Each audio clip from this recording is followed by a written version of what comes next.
Ladies and gentlemen, boys and girls, thank you for joining me again today, and welcome back to Ultimate General Civil War. My name, as always, is General Confusion, and we are in a little bit of a pickle at this point. So we have our two corps here.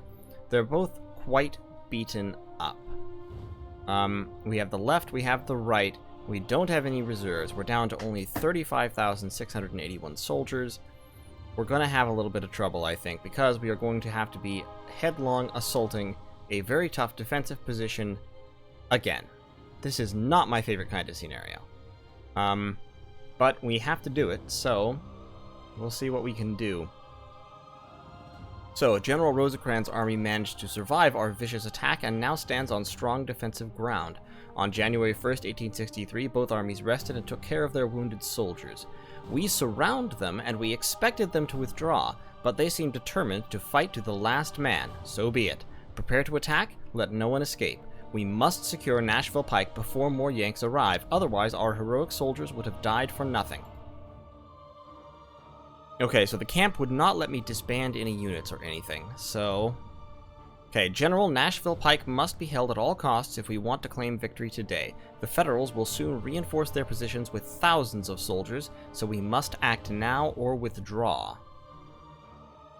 They have trenches covering the whole surrounding area, therefore we must advance with caution. Or not advance. Yesterday, they have extended their left flank at this field at the opposite side of the river. We could attack from this side to sneak into their rear. Yeah, but that's not going to be very effective. We are ready to attack from the southwest. From the south, we're not ready to attack there. We have no troops there. And the southeast. Good luck, General. Okay, so I'm just going to pause here. I have my whole army, but frankly, my whole army is beat to crap. I mean, we have exactly one full-strength unit, which is not even 4th Division. 3rd Division. We have 3rd Division, which has 4 brigades, and they're at full strength. I'm sorry, 5 brigades. They're at full strength. Everybody else is just beaten up. I mean, look at this. Hogwood, he's dead. Down to 8 guns. Cabell is down to 5 guns. McLean is down to 5 guns. Honestly, I mean, I know the Union is also going to be beaten up, but they have been allowed to pull all their troops back to form up this defensive line. They have all these defensive positions that we are going to have to try to break through. We have no cover. This right here, this is a killing field. There is no way we can break through here. We might be able to launch some sort of attack here, using these woods as cover. We might, if we wanted to, be able to march all the way around and flank their end, the end of their line, and roll them up that way. But we do have an artillery position over here that we could take. And we could attack them over here, but there's no cover for either side, so that would just be a slaughterhouse. Honestly, at this point, I kind of feel like just withdrawing. Just not fight. I mean, I really wish that there was a retreat option. Of course, I can't always just select all my units and order them to withdraw. And, at this point, I kind of feel like that's what I should do. I should cut my losses, because trying to press for a victory will just cost me more casualties, and I won't be able to accomplish what I'm trying to do. I mean, okay, to draw, I could capture just one of the Nashville Pike locations, so I could just try to sneak troops around here, all the way around, but they were warning me about reinforcements arriving, so I'm not sure that more Union troops wouldn't come down this road, wouldn't come down the Nashville Pike.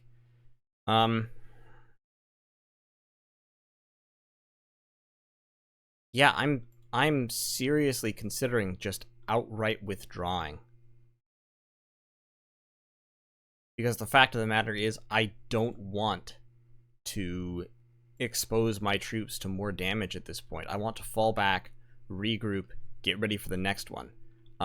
Historically, Stones River was a loss for the Confederacy, basically in this manner. We've pretty much recreated history here. The Union have been forced back into a defensive position, but they have taken a very strong defensive position, and one that we can't break. And historically, General Bragg of the Confederacy did in fact withdraw and leave Tennessee to the Union, and I think that's what I'm going to do. Because, just look at my troops. Siegfried has lost 829, Kemper has lost 300, Bartlett has lost 900, Branch has lost 1,000, Statham has lost 1,000, Cabell has lost 1,000, Carlin has lost 1,200, Mahoney has lost 900, Munford 900, Leisure almost 1,200. These are just not sustainable casualties. For that matter, I appear to have lost myself. My First Corps general unit is gone. So, I'm just going to withdraw. Like, nope, we're not doing it. We're not doing this. In the list of things that we're doing, this will not be found. Everybody just get out of here. The Union have won this one.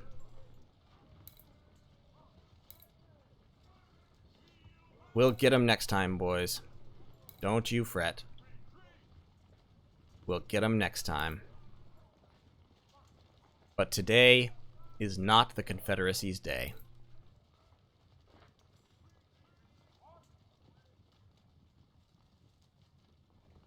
So sad.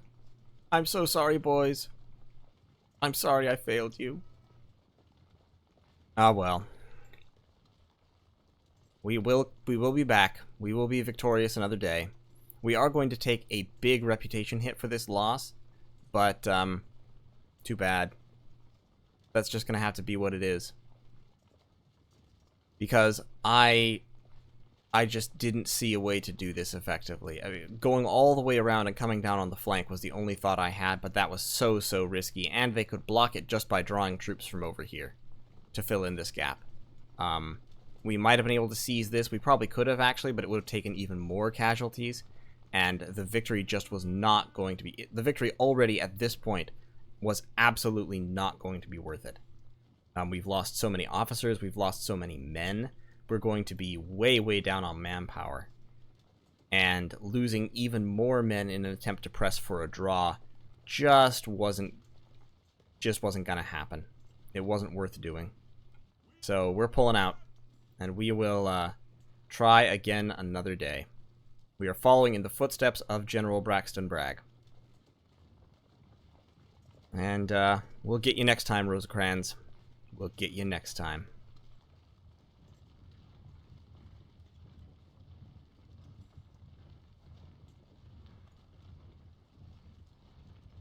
So, historically, this loss was a huge problem for the Confederacy, because by securing Central Tennessee, the Union continues their strategy of splitting the Confederacy in half. I'm not sure if I'm going to have to wait the time out here, even though I have no units on the field. It would be super annoying if I have to do that. But anyway, I'll just talk about the history for a little bit. So, with this victory, Bragg more or less conceded, with this defeat, rather, Bragg more or less conceded Central Tennessee, and that was a huge problem because it represented another step forward in the Anaconda Plan that cracked the Confederacy in two. So yeah, if we look at casualties, I actually lost more artillerymen than they did. Infantry-wise, I lost 16,000, they lost 23,000. Pretty close. They lost a few hundred of their cavalry, but really not enough to counteract it. And I did not get nearly enough weapons back to make up for my losses either. So yeah, 16,000 casualties out of my original 48,000. And a quarter of my artillery. That was absolutely a disaster of a battle. And we lost 25 points of reputation, and we only got 3,700 recruits. We can't even repair back up to 40,000. On the plus side, I personally leveled up. So I can, I'm gonna go Defender. But now, I only have $97,000, and I desperately need to replenish all my losses. So, in reserve, we do have Kemper in reserve, so Kemper can go back onto Kemper's unit. I don't have Siegfried in reserve, so we're going to put Wilcox here. For Frank, Kemper, put Kemper there. Frank, he only needs a colonel. We'll put Colonel Ammon in charge of Frank's unit. We'll replenish his battery. We're not going to be able to replenish our veteran units much at all. We just don't have the funds. We'll bring him up to 1,000.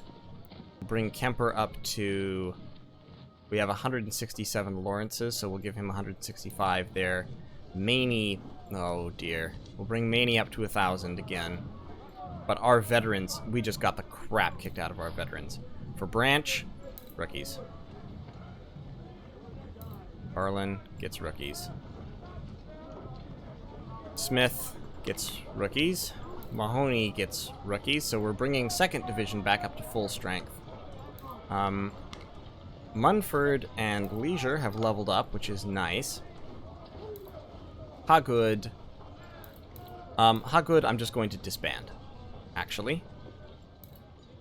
I'm going to upgrade these to... McLean has the 12-pounders. I'm going to... Let me see. I'm going to upgrade him to Napoleons. Give him 12 guns. But we are just seriously suffering. 1st Division will give Ransom. 2nd Division will give Otis. Price we will replace with Robert Rhodes. Leggett we will replace with John Harland. Ziegler gets to level up. But our troops are seriously suffering here. Just to get more recruits, I'm going to disband Harker's unit, or possibly Magilton's unit. Harker's unit, it's worse. We're going to have to disband Harker's unit, and use those troops to try to fill out Sir, yes, sir. 3rd Division and 1st Corps. We're kind of compacting down here. We're filling out 1st Corps as much as we can, and 2nd Corps is down to 17,000, 1st Corps at 20,000. So we are, and 1st Corps is way down in artillery. Way down. So we are going to need to, we're just going to disband more. We're also going to disband Finnegan. We're going to shift those troops over into 1st Corps. 12-pounders. Yeah, 12-pounders, okay. We'll get 12 guns there. We'll get 12 guns in Cabell's unit. How many guns does 1st Corps have now? Only 60 still. They're just missing batteries. There are lots of units just outright missing. We're going to move Branch into 1st Division. We're going to create another artillery brigade here in 2nd Division, armed with... yeah, we'll make it Napoleons. So we'll get 10 Napoleons there. And we can give them that. I think you should always give logistics to your artillery units. And the last few troops we will put into Bartlett's unit here. Okay, so we now have a very understrength 2nd Corps and a slightly understrength 1st Corps. And that's all we've got left. So for battles, now... So at Chancellorsville. Chancellorsville, we have 2 smaller battles to do beforehand. Chancellorsville was one of the most famous victories of the Civil War for the Confederacy. This was where Lee outmaneuvered Hooker and successfully defeated his army decisively in the wilderness.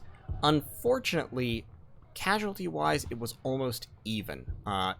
Lee's very aggressive tactics basically led to, like I said, even honors in terms of casualties. So it was a very Pyrrhic victory, and, you know, a few victories like that, and the Army of Northern Virginia would have been destroyed. But politically, it was a huge blow, and it was a huge blow to the Army of the Potomac's morale, and to Lincoln, and to Major General Hooker, who never really recovered from that one.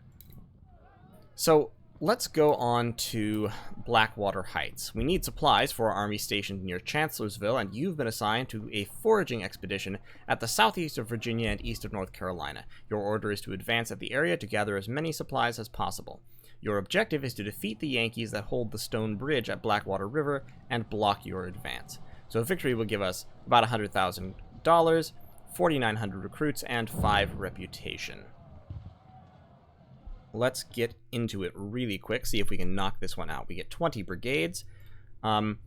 Neither of our corps actually have 20 brigades, so what I will do is we'll go to camps. They've deployed their local garrisons on the Blackwater Heights. You cannot let this threat to your back, so you have to attack and crush the Yankees. I bet this is going to be another one where they force me to launch a headlong assault into heavily defended positions, isn't it? We're going to move 3rd Division of 2nd Corps just up into 1st Corps, pretty much. So, yeah, now 1st Corps is filled out, which is great. And now we can use them in Blackwater River to have as many numbers as we possibly can. Yeah, now we have 28,000 soldiers and 82 guns, which is a little better. But let's see what we can do here. General, the Federals have a different opinion about your expedition and seem decided to halt your advance at the Blackwater Heights. You have no other choice than to attack the Yankees and clear the heights. Okay, that's fine, so let's see what we're up against. It's a small map, good, but it looks like we're going to have to cross the river at the bridge. This is very bad. This is a very bad position to be. Let's just start the battle, shall we? Beale, I want you to send out some skirmishers. We'll send up Beale's skirmishers into the woods. And Cabell, you will also send out skirmishers into the woods. Actually, Beale's skirmishers, can you cross the river? Oh, yes, I can get across the river over there. Can you... If you cross the river, can you then get across it over here as well?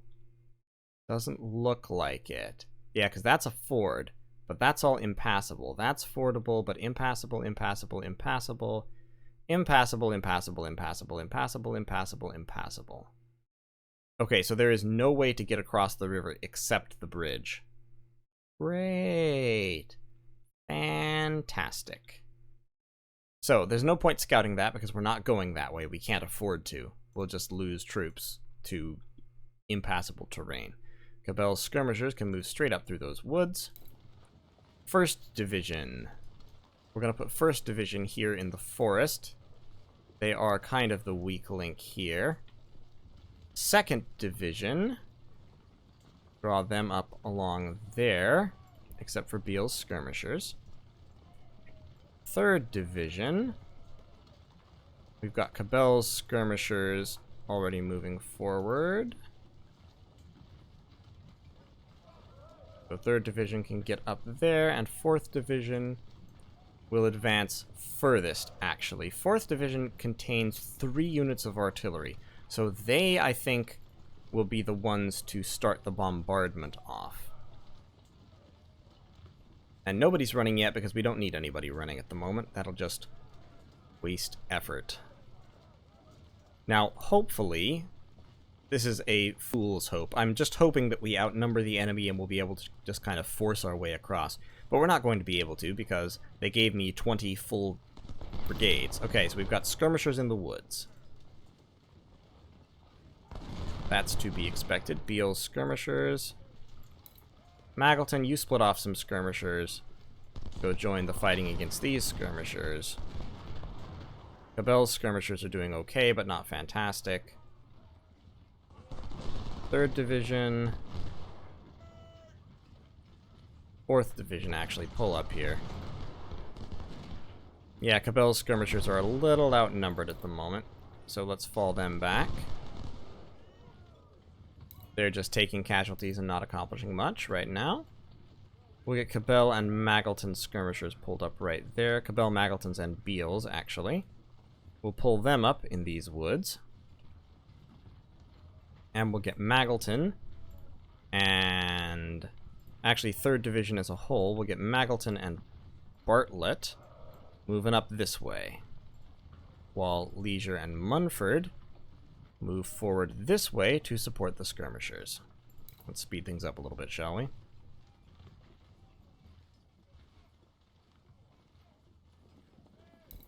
Meanwhile, the army back here is setting up. Let's get 1st Division pushing up. 2nd Division. Are you also 2nd Division? No, you're 3rd. 2nd Division pushing up. Okay, skirmishers. Move forward. No, don't attack. Just advance. This infantry can advance as well. Maggleton and Bartlett. Why don't you run, guys? Okay, we've got artillery starting to come in. We have a supply wagon moving over there. Run. Run. We want to drive the Union skirmishers back as quickly as is practical.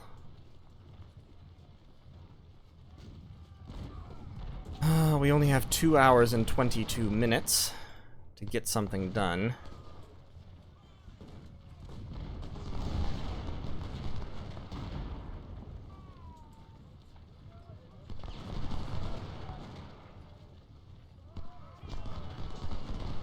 Maggleton and Bartlett can move up here, see if maybe they can accomplish something. Just kind of a probe at this point.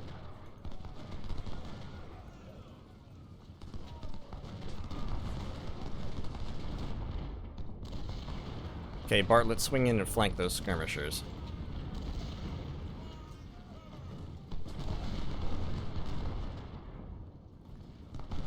Maggleton's taking some casualties. Hey, Bartlett, get in behind those skirmishers and see if maybe you can charge them. Okay, Maggleton got off a good volley on the supply wagon. That's nice. But we've got lots of artillery pounding them, so they are going to fall back. Charge, Bartlett. I don't think that's working out for you.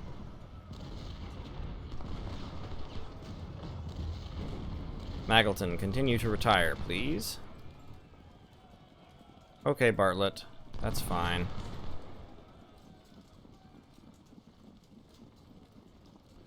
Maggleton skirmishers. I want to post some skirmishers up in these woods right at the edge, but it's like, look at this. The only way we can attack is right across this bridge. This is a killing zone. This is just an absolute slaughter field. Need all these troops to know. 1st Division, 2nd Division. Except for Beale's skirmishers. 4th Division. Come on up. Keep pushing, guys. We're gonna need to get into the woods, lay fire down on Terry. This is gonna be seriously problematic, frankly. Okay, Bartlett. I want you to run up to there.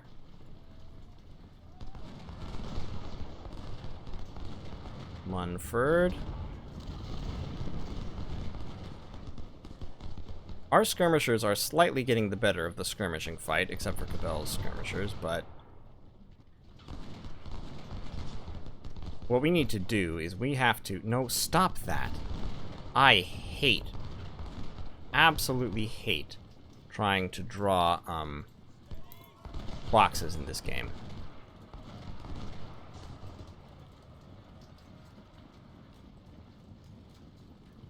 Okay, we're gonna wipe out these skirmishers in melee. Bartlett, Terry's not in great cover, but he is in cover. And Munford is taking damage. Munford, fall back. Munford, please. Please, Munford. Don't do this. Okay, Munford, get out of there. Bartlett can punish that fleeing group of skirmishers pretty effectively. Yep, there we go. I know Munford is flanked. Statham, get up there, right at the edge. Run, because we only have less than 2 hours at this point. Maggleton, move up. These skirmishers can move up. Bartlett, are you firing? Are you firing at Terry? Better be. Cabell, line up.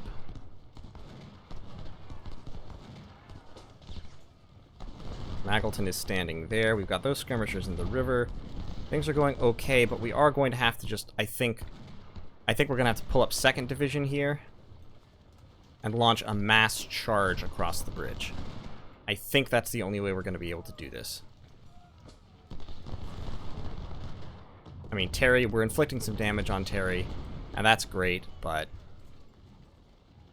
we're just going to have to pull the guns up, get these troops up into position, and they're going to have to run because we're starting to run out of time. Get those troops right up there, and then they're going to have to ram themselves across the bridge. We have 2 concentric lines of defenses that we're going to have to fight our way through. Bartlett is winning his firefight. Once Statham pulls up, he'll be winning it even more. So we will be able to drive off Terry. But the question is just one of time. And time and firepower. So these 4 units, all running, are just going to have to ram themselves across the bridge right now. While Statham and Bartlett are taking Terry's attention. Magleton. Charge.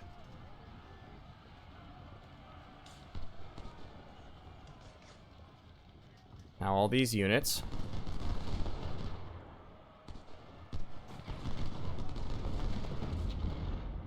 Okay, don't stop to shoot, don't stop to shoot, don't stop to shoot. Yes, excellent. Ram yourselves across the bridge. Skirmishers, yeah, you stay over there. That's fine. Mahoney, charge. Magleton, that's fine, Magleton, that's fine. Beale, get up there. Carlin, get up there. This is going to hurt like hell.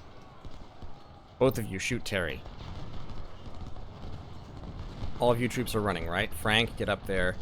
Leisure, get up there. All of you guys, why aren't you running? Run. Run.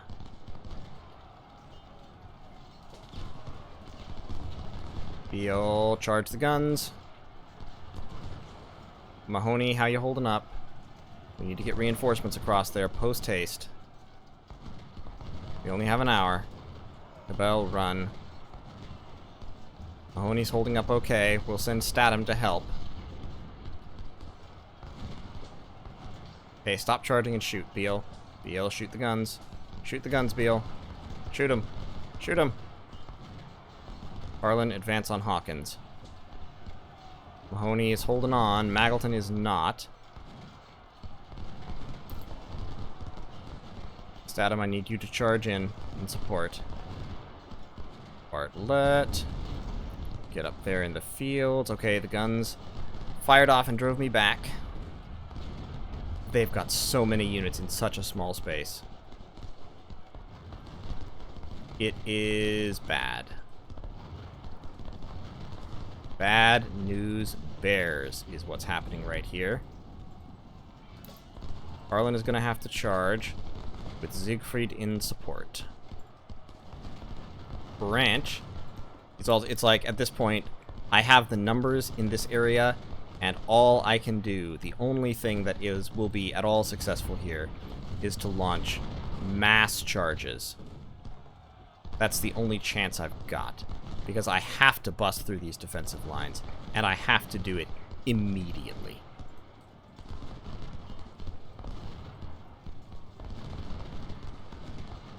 So it's like mass charge or nothing.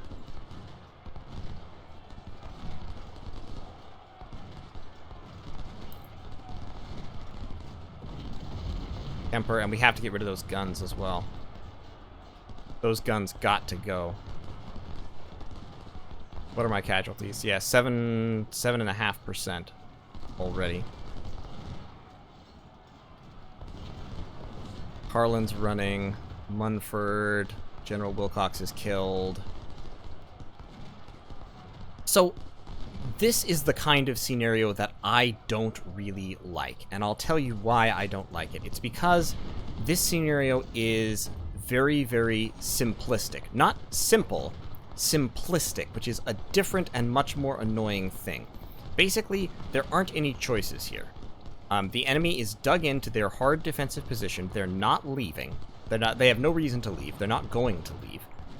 And you just have to ram yourself into that position without any subtlety. There's no room for maneuver. There's no way to draw the enemy out because they're in there and they have no reason, as I said, to leave. So they're just gonna fight. And it's purely a question of whether you have enough men and tough enough men to slam them face first into the enemy and come out ahead. And honestly, I don't. Like, if this battle were to be decided, you know, by going on until one side broke, I would be destroyed. But I've captured the objective right now just because I had enough men to ram them through. And get this far. So I've gotten this far now, and all we do now is sit in point-blank range of each other and slug it out until all of one side or the other breaks and runs. And so I really don't like this scenario, because there's no room to do any of the things that you can usually do or should be able to do in a game like this to, for instance, minimize casualties. And that I find that very frustrating because, like, I mean, look, I've lost 12%. I came in with less than 30,000. So 12% casualties. I've already lost as many men as the scenario is worth. My army is on a downward track, and I don't know how to fix it.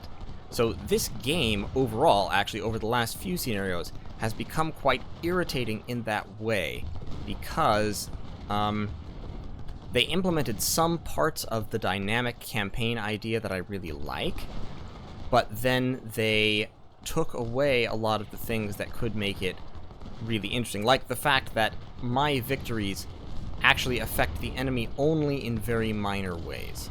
And the enemy armies are always, you know, replenished between scenarios, and I don't know, I'm rambling a little bit, just because I'm frustrated. But I am finding this frustrating. And I, honestly, the last few scenarios, I've been enjoying this game a lot less than I did right at the beginning. And now that may just be because it's become a lot more difficult. And I'm not, you know, by no means an expert at this game. But I think it's valid to make the point that the way the game is designed, it creates these frustrating situations, like this one. I mean, it doesn't hardly matter how good you are at the game in this scenario. You know, ramming infantry across a bridge is not skill-based, you just do it.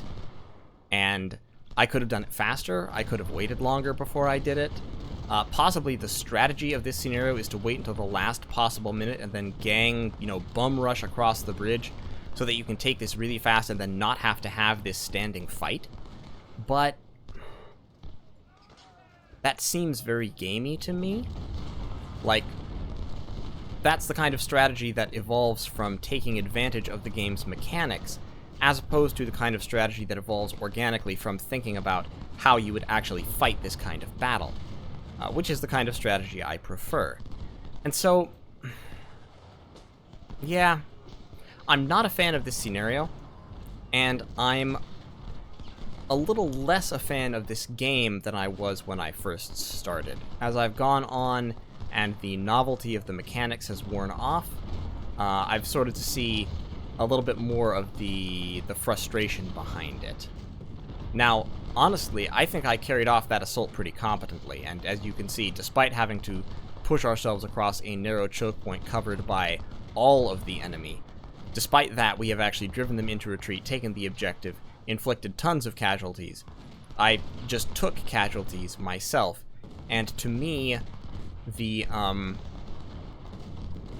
I guess one point that I would make is that the rewards that the game gives you for fighting battles and winning them do not seem commensurate with what you have to do to accomplish them. Like in this battle, I don't see a way to get across that bridge without taking a lot of casualties. I just don't see it.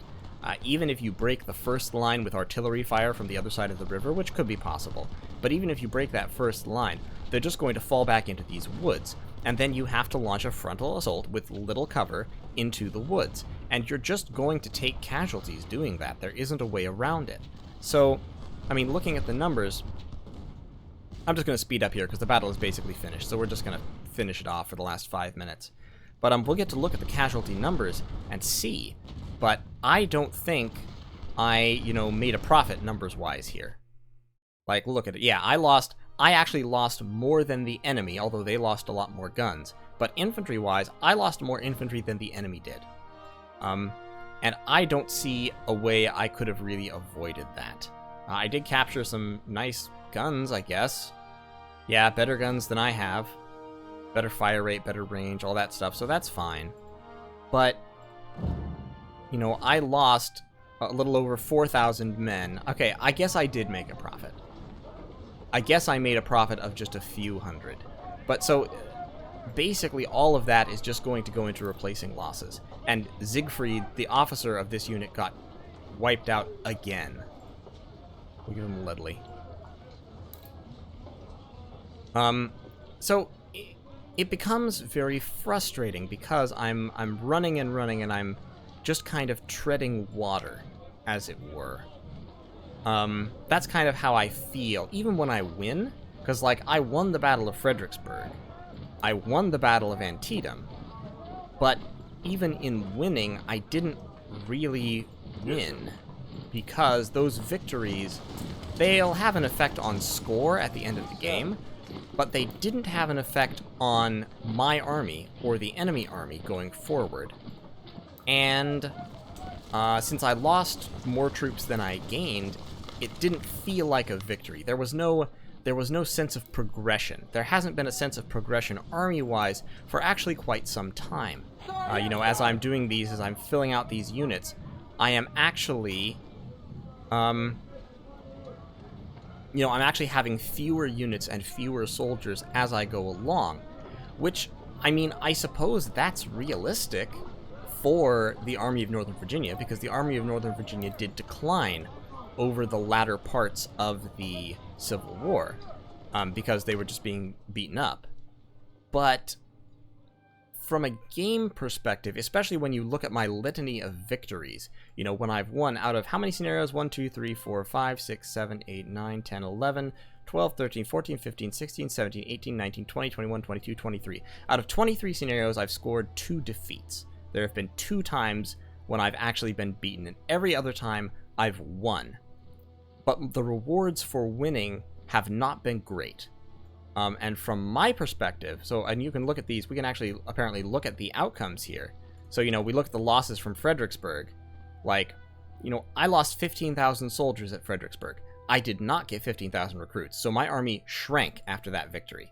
At Antietam, I lost 20,000 infantry, or almost 20,000, more than 20,000 soldiers overall, and my army shrank significantly. I mean, I was down under 40,000 just recently, so I'd lost a total of almost 15,000 troops from my height at Antietam. Chantilly, I think I made a profit from. Second Bull Run, I didn't. I lost 17,000. So as the game gets larger, especially, it's the major battles at which this happens. As the game gets larger, the rewards do not remain commensurate. So Shiloh was a good one. First Bull Run was a good one. But every major battle other than that, I've actually come away from it reeling. I've been, less powerful and less effective after the battle than I was before it. And that kind of seems like a weird thing to say, because, like, of course, after you go through a major battle, your army is going to need to build up again. Like, what are you saying? But from a game design perspective, I think that's a flaw. I feel like if you're trying to give the player a sense of victory when they are winning, which I think is, a good thing to aim for, is a sense of victory when the player is winning. If you're trying to do that, then you need to actually set up the game's mechanics in such a way as to support that. And right now, I don't feel like the game's mechanics are set up in such a way that, as the game goes on, you support that feeling of victory in the player. You support the idea that, yes, you are winning. At least not in the Confederate campaign. I haven't tried the Union campaign, so maybe the Union campaign is more like that. But I don't know. it seems a little weird to me. So in any case, I've been talking for quite some time. We did get some action this video, so that's alright. But I'm going to cut this one here. Next time, we will go into Rio Hill and see if we can... Oh, goody, it's a defensive scenario, so it might be... this might be a little better off. So in any case, thank you all so much for watching. If you liked this video, consider leaving a like. Leave a comment if there's anything you want to say about this game. I think I've brought up some points here that I think are valid and that I think detract from the game experience a little bit. So tell me what you think about that. You know, am I wrong? Am I just totally off base? Do you really enjoy the game goes on, the way the game goes on, and this feeling that you're struggling to, you know, maintain your army and keep up the pressure, or not? And of course, if you liked this video, consider subscribing to the channel, where more content like this will be coming your way on the regular. So thank you all once again, and I will see you in the next one.